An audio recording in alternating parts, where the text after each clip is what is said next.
ಜಾತ್ಯತೀತ ರಾಜಕೀಯದ ಹೆಸರಲ್ಲಿನ ನಿತೀಶ್ ಕುಮಾರ್ ರಾಜಕಾರಣ ಎಂಥದ್ದು ಅನ್ನೋದು ವಕ್ಫ್ ತಿದ್ದುಪಡಿ ವಿಚಾರದಲ್ಲಿ ಮತ್ತೊಮ್ಮೆ ಬಯಲಾಯ್ತಾ.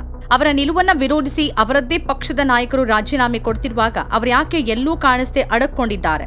ವಕ್ಫ್ ತಿದ್ದುಪಡಿ ಮಸೂದೆ ವಿಷಯವಾಗಿ ಪಕ್ಷದ ನಿಲುವನ್ನ ಖಂಡಿಸಿ ರಾಜೀನಾಮೆ ಕೊಟ್ಟವರ ಗುರುತೇ ಇಲ್ಲವೆನ್ನುವ ಮೂಲಕ ಜೆಡಿಯು ಒಳಗಿನ ಬಿಜೆಪಿ ಮುಖಗಳು ಬಿಹಾರ ರಾಜಕೀಯದ ಸಂದರ್ಭದಲ್ಲಿ ಏನನ್ನ ಸೂಚಿಸುತ್ತಿವೆ? ವಕ್ಫ್ ತಿದ್ದುಪಡಿ ಮಸೂದೆಗೆ ಬೆಂಬಲ ನೀಡಿದ್ದರ ಎಫೆಕ್ಟ್ ಅನ್ನ ನಿತೀಶ್ ಕುಮಾರ್ ಅವರ ಜೆಡಿಯು ಈಗ ಎದುರಿಸ್ತಾ ಇದೆ. ಪಕ್ಷದ ನಾಯಕರು ಒಬ್ಬರ ಬೆನ್ನಲ್ಲೊಬ್ಬರು ರಾಜೀನಾಮೆ ಕೊಡ್ತಿದ್ದಾರೆ. ರಾಜೀನಾಮೆ ನೀಡಿದ ನಾಯಕರು ತಮ್ಮ ಪಕ್ಷದ ನಿಲುವಿನ ಬಗ್ಗೆ ಅಸಮಾಧಾನ ವ್ಯಕ್ತಪಡಿಸಿದ್ದಾರೆ. ವಕ್ಫ್ ತಿದ್ದುಪಡಿ ಮಸೂದೆ ಸಂಸತ್ತಿನ ಎರಡೂ ಸದನಗಳಲ್ಲಿ ಪಾಸ್ ಆಗಿದೆ. ಮೋದಿ ಸರ್ಕಾರಕ್ಕೆ ಈ ವಿಷಯವಾಗಿ ಬೆಂಬಲವಾಗಿ ನಿಂತಿದ್ದು ಜೆಡಿಯು ಮತ್ತು ಟಿಡಿಪಿ ಅನ್ನೋದನ್ನ ಬೇರೆ ಹೇಳಬೇಕಿಲ್ಲ. ಆದರೆ ಮುಸ್ಲಿಮರ ವಿಷಯದಲ್ಲಿ ನಿತೀಶ್ ತೋರಿದ ನಿಲುವಿನ ಬಗ್ಗೆ ಈಗ ಅವರ ಪಕ್ಷದೊಳಗೆ ತೀವ್ರ ಆಕ್ರೋಶ ವ್ಯಕ್ತವಾಗ್ತಾ ಇದೆ. ಜೆಡಿಯು ಒಳಗೆ ಈಗ ಅಸಮಾಧಾನ ಸ್ಫೋಟಗೊಂಡಿದೆ. ನಿನ್ನೆ ರಾತ್ರಿಯಿಂದ ನಾಯಕರು ಸಾಲು ಸಾಲಾಗಿ ರಾಜೀನಾಮೆ ಕೊಡತೊಡಗಿದ್ದಾರೆ.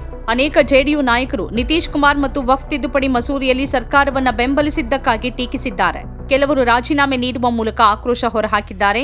ಇನ್ನು ಕೆಲವರು ಶೀಘ್ರವೇ ತಮ್ಮ ನಿರ್ಧಾರವನ್ನ ಪ್ರಕಟಿಸುವ ಬಗ್ಗೆ ಯೋಚನೆ ಮಾಡ್ತಿರೋದಾಗಿ ವರದಿಯಾಗಿದೆ. ನಿತೀಶ್ ಕುಮಾರ್ ಅವರ ಪಕ್ಷ ಶೀಘ್ರದಲ್ಲೇ ಒಡೆದು ಹೋಗಲಿದೆ ಅಂತ ವಿಪಕ್ಷ ಆರ್ಜೆಡಿ ಹೇಳ್ತಾ ಇದೆ. ಜೆಡಿಯು ಹಿರಿಯ ನಾಯಕ ಬಿಹಾರದ ಪೂರ್ವ ಚಂಪಾರನ್ನ ಮೊಹಮ್ಮದ್ ಖಾಸಿಂ ಅನ್ಸಾರಿ ಮತ್ತು ಶಾನವಾಜ್ ಮಲಿಕ್ ಇಬ್ಬರೂ ಪಕ್ಷದ ಎಲ್ಲ ಹುದ್ದೆಗಳಿಗೆ ರಾಜೀನಾಮೆ ನೀಡಿದ್ದಾರೆ. ಇಬ್ಬರೂ ನಿತೀಶ್ ಕುಮಾರ್ ನಡೆಯನ್ನ ತೀವ್ರವಾಗಿ ಖಂಡಿಸಿದ್ದಾರೆ. ನಿತೀಶ್ ಕುಮಾರ್ ಅವರ ಜಾತ್ಯತೀತ ರಾಜಕೀಯದ ಬಗ್ಗೆ ಹೊಂದಿದ್ದ ಭರವಸೆ ನುಚ್ಚು ನೂರಾಗಿದೆ ಅಂತ ಹೇಳಿದ್ದಾರೆ.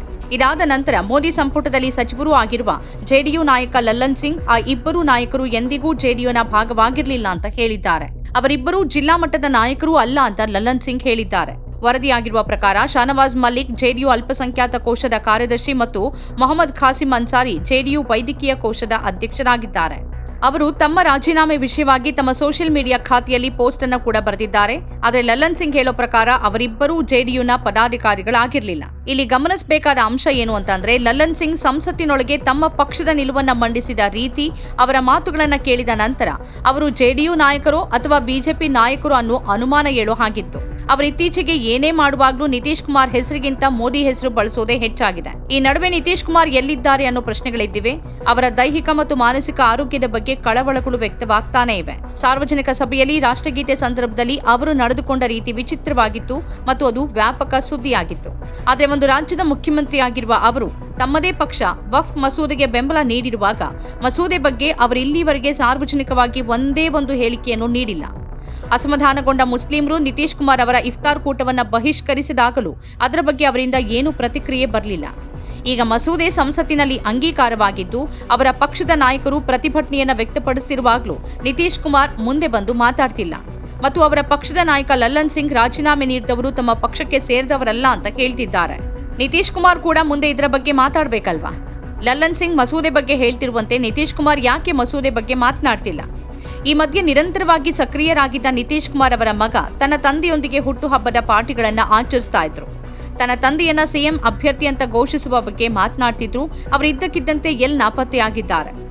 ನಿತೀಶ್ ಕುಮಾರ್ ಅವರ ಭವಿಷ್ಯದ ರಾಜಕೀಯದ ಮುಖವಾಗಿದ್ದ, ಪೋಸ್ಟರ್ಗಳಲ್ಲಿ ಮಿಂಚ್ತಾ ಇದ್ದ, ಸುದ್ದಿಗಳಲ್ಲಿ ಜಾಗ ಪಡೆದಿದ್ದ ನಿಶಾಂತ್ ಕುಮಾರ್ ಈಗ ಬಿಹಾರ ರಾಜಕೀಯದಿಂದ ಕಣ್ಮರೆಯಾಗಿದ್ದಾರೆ.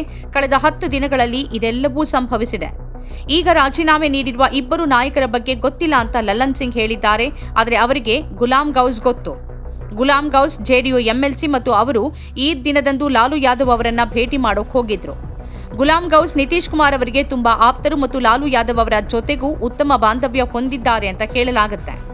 ಅವರು ನಿತೀಶ್ ಕುಮಾರ್ ಪರವಾಗಿ ಲಾಲು ಅವರ ಮನೆಗೆ ಹೋಗಿದ್ದಾರೆ ಅಂತ ಹೇಳಲಾಗಿತ್ತು. ಆ ಸಭೆಯಲ್ಲಿ ಏನಾಯ್ತು ಅನ್ನೋದರ ಬಗ್ಗೆ ಲಾಲು ಪ್ರಸಾದ್ ಯಾದವ್ ಆಗ್ಲಿ ಅಥವಾ ಗುಲಾಂ ಗೌಸ್ ಆಗ್ಲಿ ಏನನ್ನೂ ಹೇಳಲಿಲ್ಲ. ಗುಲಾಂ ಗೌಸ್ ಕೂಡ ಈ ಮಸೂದೆಯನ್ನ ಬಹಿರಂಗವಾಗಿ ವಿರೋಧಿಸ್ತಾರೆ. ಹಾಗಾದ್ರೆ ಲಲ್ಲನ್ ಸಿಂಗ್ ಅವರು ಗುಲಾಂ ಗೌಸ್ ಗೊತ್ತಿಲ್ಲ ಅಂತ ಹೇಳ್ತಾರಾ? ಜೆಡಿಯು ಪ್ರಧಾನ ಕಾರ್ಯದರ್ಶಿ ಗುಲಾಂ ರಸೂಲ್ ಬಲ್ಯಾಬಿ ಕೂಡ ವಕ್ಫ್ ತಿದ್ದುಪಡಿ ಮಸೂದೆ ವಿಷಯದಲ್ಲಿ ಸಂಸತ್ತಿನಲ್ಲಿ ಎಲ್ಲ ಜಾತ್ಯತೀತ ಮತ್ತು ಕೋಮುವಾದಿ ಬದಿಗಳು ಬಹಿರಂಗಗೊಂಡಿವೆ ಅಂತ ಹೇಳಿದ್ದಾರೆ. ಬಿಜೆಪಿ ವಕ್ತಾರ ನೀರಜ್ ಕುಮಾರ್ ತರದವರು ಗುಲಾಂ ರಸೂಲ್ ಅಂತಹ ನಾಯಕರ ವಿರುದ್ಧವೇ ಮಾತನಾಡ್ತಾರೆ.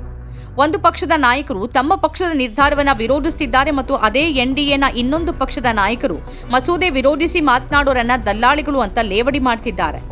ಈ ನಡುವೆ ನಿತೀಶ್ ಕುಮಾರ್ ವಾಸ್ತವವಾಗಿ ಈ ಜಾತ್ಯತೀತ ರಾಜಕೀಯದ ಮುಖವಾಡದೊಳಗೆ ತಮ್ಮ ರಾಜಕೀಯ ಲಾಭಕ್ಕಾಗಿ ನೋಡ್ತಾರೆ. ಅವರು ತಮಗೆ ಅನುಕೂಲ ಆದಾಗ ಟೋಪಿ ಧರಿಸಿ ಈದ್ ಕೂಟಕ್ಕೆ ಹೋಗ್ತಾರೆ, ಇಫ್ತಾರ್ ಕೂಟಕ್ಕೂ ಹೋಗ್ತಾರೆ. ಅದರ ನಡುವೆನೇ ಅವರು ವಕ್ಫ್ ತಿದ್ದುಪಡಿಯಂತಹ ಮಸೂದೆಗಳ ವಿಷಯವಾಗಿ ಬಿಜೆಪಿಯನ್ನ ಬೆಂಬಲಿಸ್ತಾನೆ ಇರ್ತಾರೆ.